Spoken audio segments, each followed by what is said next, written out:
Hey everyone, welcome back and happy Monday. All right, guys, welcome back to Up and Adam Channel 2. Lots of stuff for us to talk about. I don't know. I'm filming this before Hot Messy Topics. So Jason and I are going to get into a few things too when it comes to some of the accusations that are being hurled across some of these franchises. This one specifically, I'm going to keep to OC. I'm really sad that OC is coming to an end. Now, this week, we're going to get the first part of the reunion, and it sucks that next week, we're going to be at BravoCon. That part's amazing. But Thursday night, that's going to be when we get the next part. And you guys know BravoCon's like, it's a big shit show. It's like our Super Bowl. So I don't know how much we're going to be able to talk about things. We'll see. Anyways, smash the like button. If you're not subscribed, get subscribed. Don't forget to hit that notification bell. And let's just jump right in.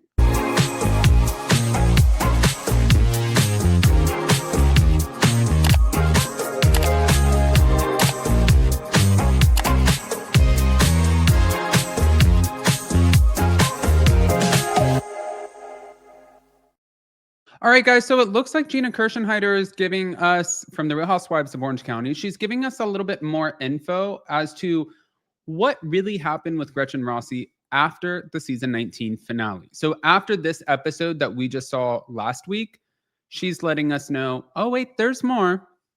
So pretty much the focus is what transpired between Gina and Gretchen following that finale dinner in Amsterdam. Now, at the finale dinner, Gina confronted Gretchen after Tamra Judge apparently showed Gina the screenshots of Gretchen's alleged online activity. But Gina described the moment as an emotional showdown, right? The confrontation ended with Gretchen storming out of the restaurant, not traveling home with the rest of the cast. It was a big deal. I still kind of agree with them, though, too. One, I don't know how the cast flipped in one moment and they were like, you, Gretchen. And then they turn around and they're like, but Tamra, did you plant this? Because you guys have been going back and forth. I'm like, how did that just happen? How did this literally just unless there's like a key piece of footage and the producers and the editors didn't do a great job with the storytelling, I don't know how we got from A to Z so fucking quick. Like that just snapped. What happened? I think we're missing some footage here. But again, Gina gave some reflection. She said that she admitted that the post-dinner atmosphere, it was so awkward.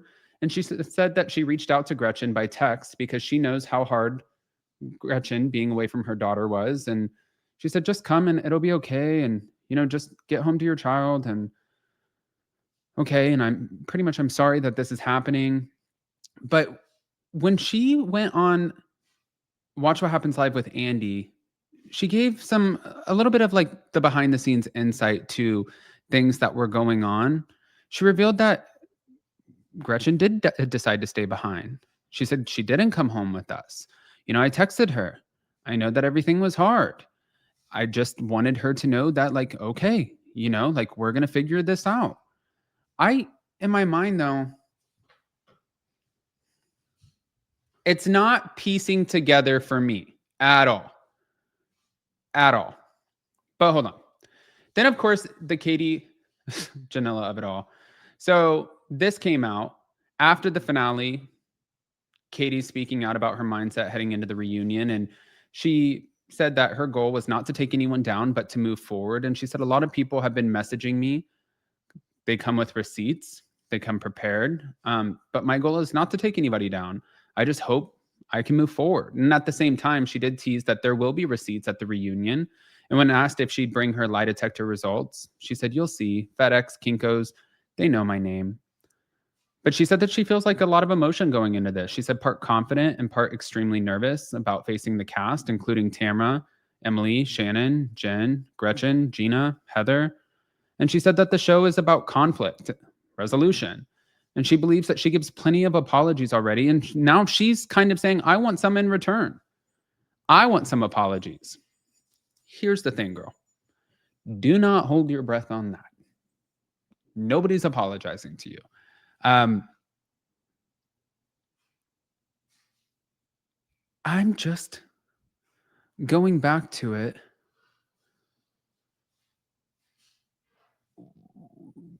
Gretchen posted that she had a great reunion. Andy Cohen, when he was a little tipsy pants with Kiki Monique and Shannon at his 10-year Radio Andy anniversary, he said if there was more to the story, like it would have came out at the reunion, meaning it didn't from Katie.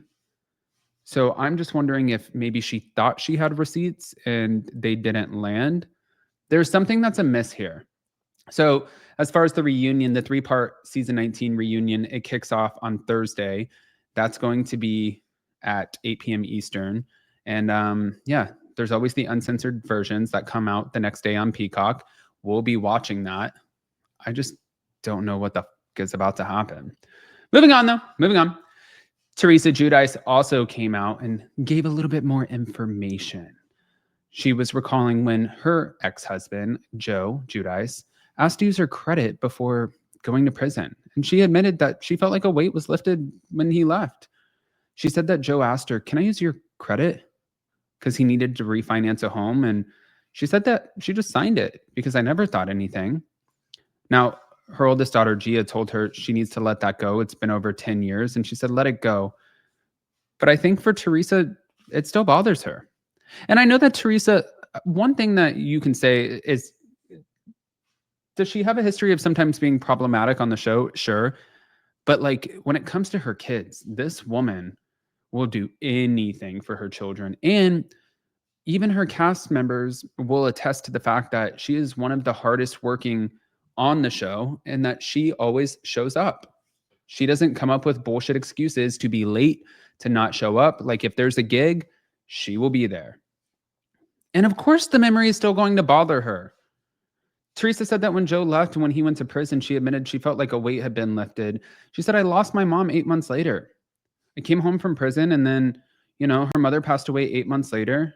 And she said, you don't get those moments back. So at that point, that was when she realized, I'm good on you. I'm never going to get that time back. I didn't do anything to have to go sit in prison for 11 months. You're the one who asked me to sign something. I did something as just like a wife and loyal, like just not thinking that you would put me in this position, which hopefully she learned from that. But yeah, she was like, you with that. I don't know. I don't blame her. I mean, I know that Gia's like, you need to move past it, but there's a lot of emotional turmoil here, clearly. Anyways, smash the like button. If you guys are not subscribed, get subscribed. Don't forget to hit that notification bell, and we'll see you in just a little bit. Love you guys.